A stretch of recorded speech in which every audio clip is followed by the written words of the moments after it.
ಸಾರು ನಾನಾ ಥರದೊಳಗೆ ಮಾಡ್ತಿರ್ತೀರಿ. ಇವತ್ತಿನ ದಿನ ವಿಶೇಷವಾದಂತಹ ಮೂಲಂಗಿನ ಬಳಸಿ ಸಿಂಪಲ್ಲಾಗಿ ಮೂಲಂಗಿ ಹುಳಿ ಮಾಡೋದು ಹೆಂಗೆ ಅಂತ ಹೇಳ್ತೀನಿ. ನಮಸ್ಕಾರ ಫ್ರೆಂಡ್ಸ್, ನಾನು ನಿಮ್ಮ ಮಧು. ಉತ್ತರ ಕರ್ನಾಟಕದ ಅಡುಗೆಗಳು ಚಾನಲ್ನ ವೀಕ್ಷಿಸುತ್ತಿರುವ ನಿಮಗೆಲ್ಲರಿಗೂ ನನ್ನ ಚಾನಲ್ಗೆ ಸ್ವಾಗತ. ಮೊದಲಿಗೆ ಒಂದು ಸಣ್ಣ ಕಪ್ನಷ್ಟು ತೊಗರಿಬೇಳೆನ ತೊಳೆದು ಸ್ವಚ್ಛಗೆ ನೀರು ಹಾಕ್ಕೊಳ್ರಿ. ನೀರು ಹಾಕಿ ಒಂದೆರಡು ಸಾರಿ ತೊಳೆದು ಅದಕ್ಕೆ ಹಸಿಮೆಣ್ಸಿನ್ಕಾಯಿ ಉದ್ದುದ್ದಾಗೆ ಕಟ್ ಮಾಡಿ ಹಾಕ್ಕೊಳ್ರಿ, ಅಥವಾ ಹಂಗನ ಹಾಕ್ಕೋಬೋದು. ಮೂಲಂಗಿ 2 ಗಡ್ಡೆಯಷ್ಟು ಮೂಲಂಗಿನ ಉದ್ದುದ್ದಾಗೆ ಈ ಫಿಂಗರ್ ಚಿಪ್ಸ್ ಥರ ಕಟ್ ಮಾಡ್ಕೊಂಡೀನಿ. ಹಂಗೆ ಒಂದು 2 ದೊಡ್ಡ ಸೈಜಿನ ಟೊಮೊಟೊನ ಸಣ್ಣಗೆ ಹೆಚ್ಚಿ ಹಾಕ್ಕೊಂಡೀನಿ.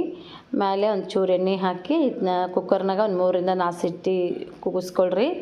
ಅದಾದಮೇಲೆ ನಾನು ಬ್ಯಾಳಿ ನೀರನ್ನೆಲ್ಲ ಬಸ್ತು ಕಟ್ಟು ಬೇರೆ ಮಾಡಿಕೊಂಡು ಈ ಬ್ಯಾಳಿನ ಒಂದು ಚೂರು ಮಸಿತೀನಿ.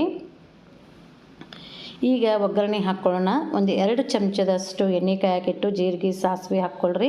ಹಂಗೆ ಒಣ ಮೆಣಸಿನ್ಕಾಯಿ ಹಾಕ್ಕೊಳ್ರಿ, ಕರಿಬೇವಿನ ಸೊಪ್ಪು, ಒಂದು ಚಿಟಿಕೆಯಷ್ಟು ಇಂಗು ಎಲ್ಲ ಹಾಕಿ ಚೆಂದಾಗೆ ಒಗ್ಗರಣೆನ ಫ್ರೈ ಮಾಡ್ಕೊಂಡ್ಮೇಲೆ ನಾವು ಮಸ್ತ್ ಇಟ್ಕೊಂಡಿರೋ ಬ್ಯಾಳಿನ ಹಾಕ್ಕೊಳ್ಬೇಕಾಗ್ತೈತಿ. ಮೂಲಂಗಿ ಹುಳಿ ಭಾಳ ರುಚಿ ಅಂತ ಅನಿಸ್ತೈತಿ. ನೀವು ಅನ್ನದ ಜೊತೆ ಬಿಸಿ ಬಿಸಿ ಅನ್ನದ ಜೊತೆ ತುಪ್ಪ ಹಾಕ್ಕೊಂಡು ತಿಂದ್ರಂತೂ ಇನ್ನೂ ಮಸ್ತ್ ರುಚಿ ಅನಿಸ್ತೈತಿ. ಮೇಲೆ ಒಂದು ಸ್ವಲ್ಪ ನೀರು ಹಾಕ್ಕೊಳ್ರಿ, 1 ಕಪ್ನಷ್ಟು. ಆಮೇಲೆ ಒಂದು ಚಿಟಿಕೆಯಷ್ಟು ಅರಶಿನ ಪುಡಿ, ರುಚಿಗೆ ಬೇಕಾಗುವಷ್ಟು ಉಪ್ಪನ್ನು ಸೇರಿಸ್ಕೊಳ್ರಿ. 1 ಚಮಚದಷ್ಟು ಸಾಂಬಾರು ಪುಡಿನ ಹಾಕಿನಿ. ಮಾಮೂಲಿ ನಾವು ಸಾರಿಗೆ ಹಾಕುವಂತಹ ಸಾಂಬಾರು ಪುಡಿನ ಹಾಕ್ಕೊಳ್ಬೇಕಾಗ್ತೈತಿ.